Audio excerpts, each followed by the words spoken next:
Inaasahan na maglalabas ng desisyon ng LTFRB sa Abril kaugnay ng petisyon ng ilang transport groups para sa 2 pisong dagdag pasahe sa jeepney dahil sa patuloy na pagtaas ng presyo ng langis. Kung aprobado, tataas ang pasahe sa tradisyonal na jeep mula 13 pesos sa 15 pesos, habang ang pamasahe naman sa modern jeepney ay aakyat mula sa 15 pesos sa 17 pesos. Ayon sa grupong AltoDAP, lalong nahihirapan ng mga operator ng modern jeepney dahil patuloy pa nilang binabayaran ang amortization ng kanilang mga unit.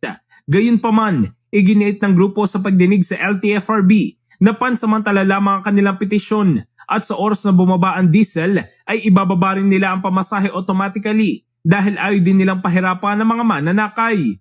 Ngunit ayon kay LTFRB Chairman Chofilo Guadis, kailangan pag-aralan muna ng LTFRB board ang petisyon lalo't may fuel subsidy na ibinibigay sa mga operator. Dagdag pa niya, kung mapapatunayan ng mga operator na hindi pa rin sapat ang kanilang kita, kahit may fuel subsidy ay maaaring aprobahan ang hinihiling nilang fare hike. Samantala, may isang grupo ng jeepney operators na umatras sa kanilang fare hike petition bilang konsiderasyon sa mga commuter. Sa halip, hinihiling na lamang nila sa gobyerno na ibaba ang presyo ng diesel sa pamamagitan ng pag-amyenda sa Oil Deregulation Law at pagbabawas ng excise tax sa mga langis. Ayon kay Guadis, isasama rin ito sa mga pag-uusapan ng LTFRB board bago maglabas ng desisyon sa Abril.